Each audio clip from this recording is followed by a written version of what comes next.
Halo semua, kami kelompok 11 dari mata kuliah Psikologi Individu dan Lingkungan. Kali ini kami akan membahas suatu topik yang mungkin sudah familiar di telinga teman-teman semua, yaitu mengenai virtual relationship. Jadi sebetulnya apa sih definisi dari virtual relationship itu? Yuk kita simak selengkapnya di video kita kali ini. Buat kamu yang masih bingung, virtual relationship alias hubungan virtual ini merupakan istilah yang digunakan untuk menggambarkan suatu hubungan yang terjalin di antara kedua belah pihak atau lebih melalui media komunikasi internet alias secara online tanpa pernah bertemu secara langsung sekalipun. Entah itu jalinan kekasih, teman, sahabat, rekan kerja, dan lain-lain. Duh, sedih banget ya. Tapi gak selamanya sedih loh, ada beberapa dari mereka yang pada akhirnya dapat bertemu secara langsung. Namun, untuk kasus kali ini, kita akan membahas mereka yang terjebak di dalam virtual relationship yang memang belum pernah bertemu. Dan bagaimana ya jika kasus ini dikaitkan dengan teori Steinberg? Yuk langsung saja kita bahas bersama. Dalam hubungan virtual, kita bertemu, berkenalan, dan berbincang melalui platform digital seperti Instagram, WhatsApp, Twitter, Facebook, dan aplikasi dating. Berkomunikasi pun hanya melalui telepon, chat, dan video call. Lalu, kenapa ya hubungan virtual itu bisa terjadi? Hubungan virtual ini bisa terjadi karena adanya interaksi antar ruang di media sosial, sehingga yang awalnya sekedar untuk menjalin relasi berubah menjadi hubungan yang lebih pribadi. Karena seringnya berinteraksi di dalam media sosial akan memunculkan ketertarikan satu sama lain.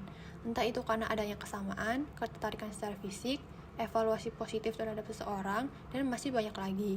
Meskipun tidak pernah bertemu secara langsung atau face to face, ketertarikan ini bisa muncul karena adanya hal-hal yang dilakukan berulang atau bisa dikatakan sesuatu yang sering dilakukan yang mengarah pada repeated exposure.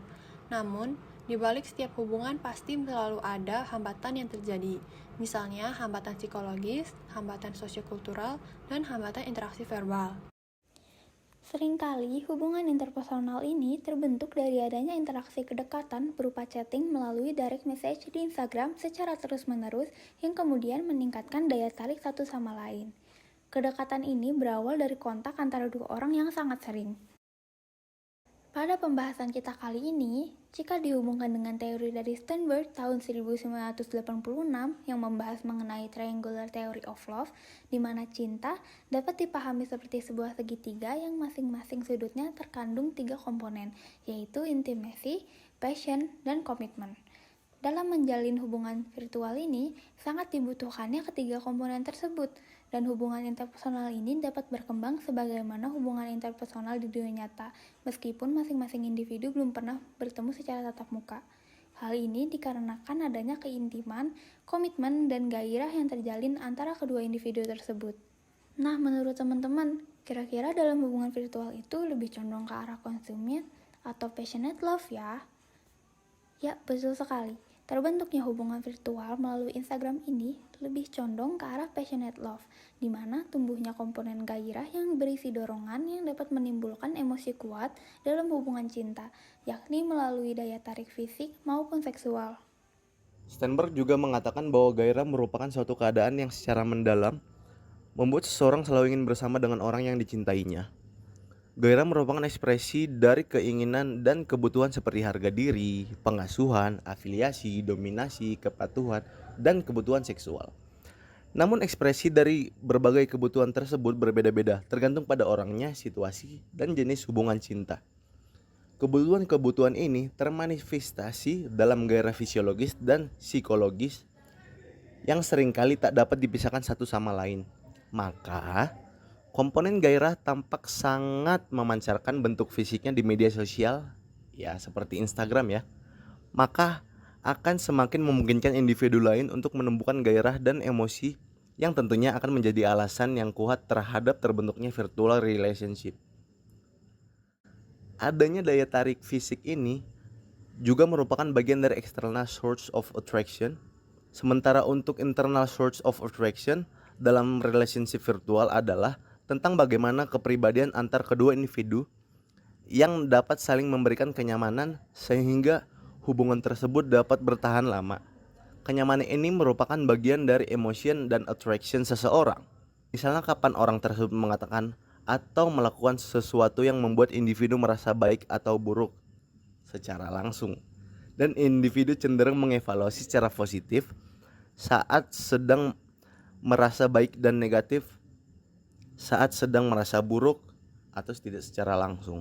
Dalam virtual relationship, kebanyakan orang memiliki hubungan dengan pasangan yang mirip dengan dirinya, seperti memiliki hobi yang sama, cara pandang, values, finansial, dan lain-lain.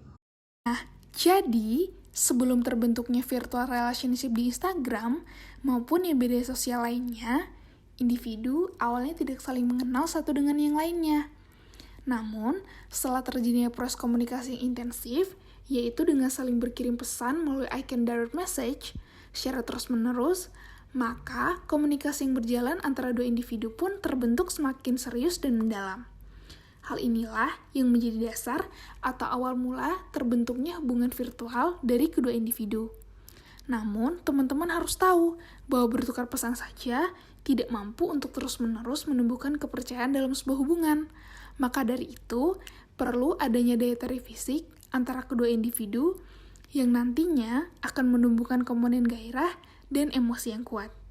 Akan tetapi, dalam setiap hubungan gairah atau passionate love, tidak selalu berhubungan tentang seksual dan fisik ya teman-teman.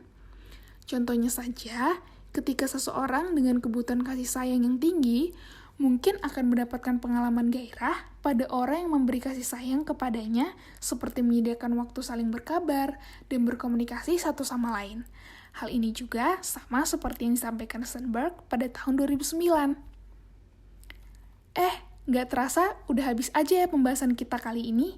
Gimana teman-teman? Kira-kira kalian juga punya pengalaman virtual relationship atau enggak nih? Kalau pernah atau mungkin sekarang kalian sedang mengalaminya, menurut kalian apakah hubungan kalian sesuai dengan teori yang tadi kami sampaikan? Komen di bawah ya teman-teman. Oke, mungkin segitu dulu pembahasan kita kali ini. Terima kasih untuk teman-teman yang udah nonton sampai habis. Bye-bye!